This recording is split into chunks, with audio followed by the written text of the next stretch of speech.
Hey, I'm John Cannell. Today on Preppy Kitchen, we're making a deliciously decadent baked mac and cheese. So let's get started.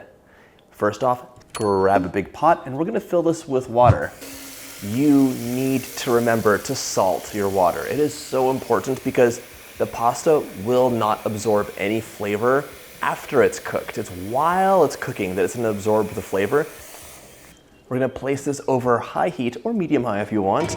I usually add about a tablespoon in. You can add more. It's gonna impart so much flavor, and if you don't, your pasta is gonna be bland. So bland and sad. So just a little bit of salt will do wonders. While my water's coming to a boil, we have some cheddar and Gruyere to shred. 10 ounces or 283 grams of each.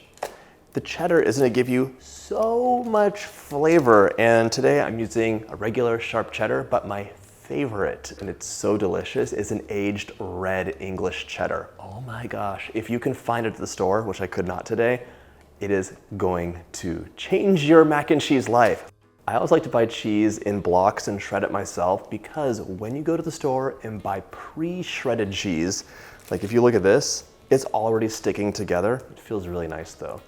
In the store, you buy that stuff and it never sticks. It's because it's coated with cellulose, which is fine, but cellulose is code for wood pulp. So it's basically just sawdust, very fine sawdust that the cheese is coated in. And that is not part of my mac and cheese, although it does give you some extra fiber, so your choice. Set your cheddar aside and repeat the process with your Gruyere. This is a delicious cheese. It's similar to Swiss, so you could sub-Swiss in, but this is not a delicate souffle. It's mac and cheese, so you can use your favorites. Sometimes I like to use a nice aged Gouda in this. Sometimes I'll use some cream cheese. You can use a medley of cheeses if you like. Just try and have like 20 ounces in total, because if you add too much cheese to your sauce, it won't be creamy, it'll solidify right away. So you need to have the right amount of cheese to your bechamel sauce.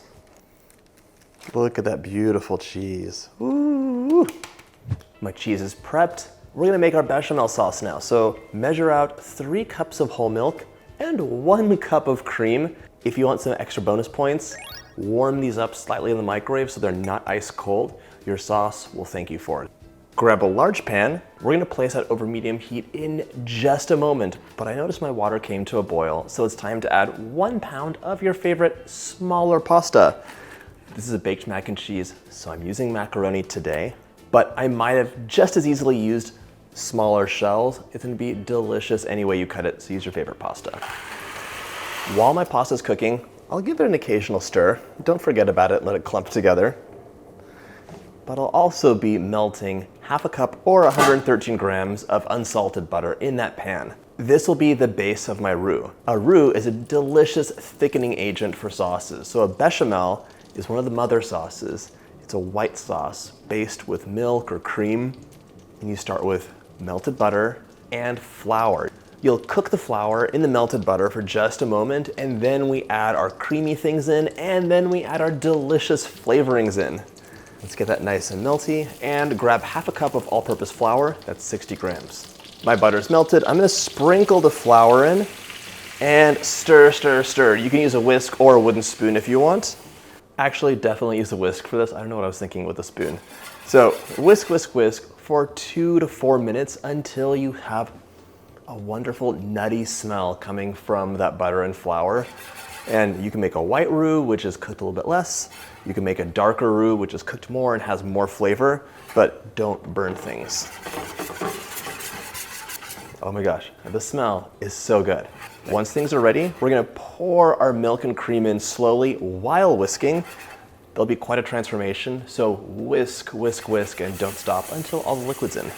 Immediately, it'll start bubbling up and getting really thick and disturbing, and then you're just gonna add more liquid as you whisk until it comes together and is nice and creamy. And you'll see some lumps, don't worry about it, they'll get whisked away. Whisked away. Don't forget about the cream. Whisk really well, especially in the side of your pan where lumpy things might have happened. And then you can kind of chill out and just whisk less vigorously until things thicken up. It'll be about 5 minutes or less if you warmed your liquids up. You can always take a little break and add an optional ingredient. In this case, I have to add some nutmeg. It's a traditional addition to a bechamel sauce, and it gives you a wonderful depth of flavor. But if someone doesn't like nutmeg, just tell them it's black pepper. Ooh, that smells so nice. While whisking, don't forget to check on your mac and cheese, on your macaroni. That's al dente and perfect. I'll take it off heat now, and we're gonna drain it out. My sauce is getting really close. Don't forget to add salt and pepper, 3/4 of a teaspoon of each. Nobody wants bland pasta with bland bechamel sauce. No, no. Okay. This is thickened up nicely. Come take a look. Use that wooden spoon. Very nice. Everything came together at once, so remove the bechamel from heat. I have to drain my pasta so it doesn't overcook, and then we're gonna add the cheese in.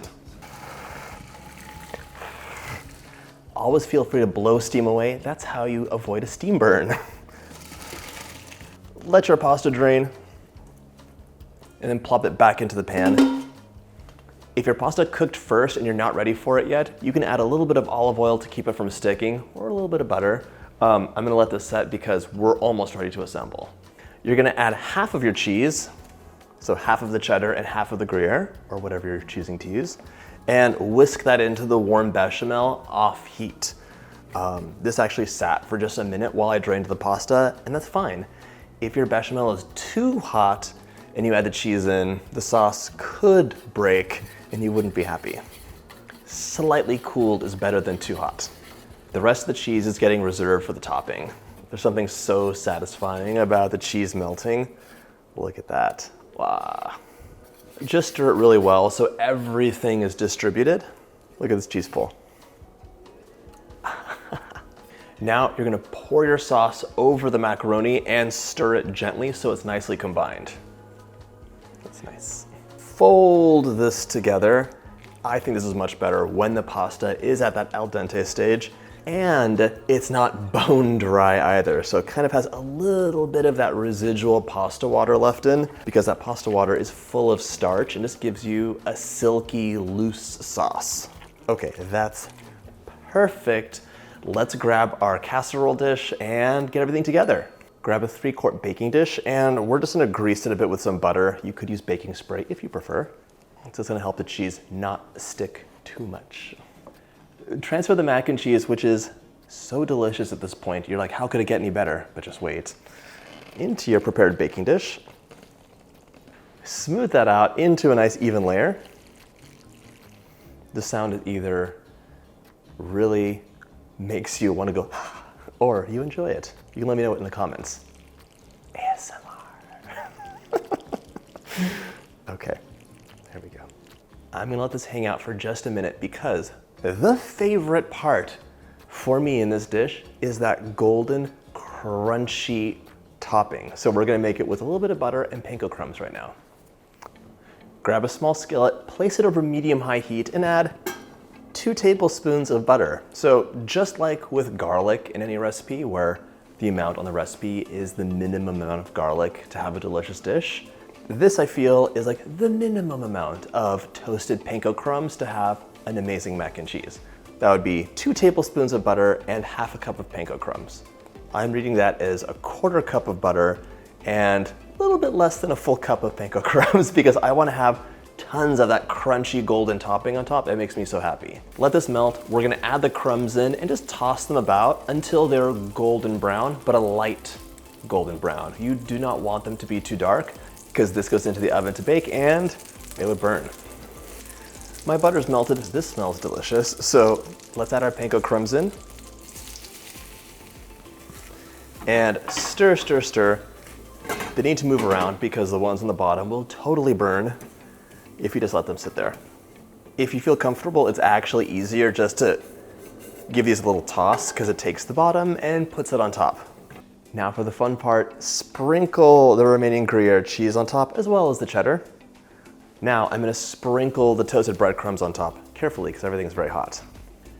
This is ready to go into the oven, 375 for 30 minutes until it is golden and bubbling, and just wait till you see it come out. Let your dish cool for a few minutes if you can, and then you're ready to enjoy. I'm gonna be so popular tonight for this dish, I can't even tell you. That is so silky, creamy, cheesy, and crunchy. I don't think this can be beat. I hope you get a chance to make this recipe, and if you like this video, check out my pasta playlist.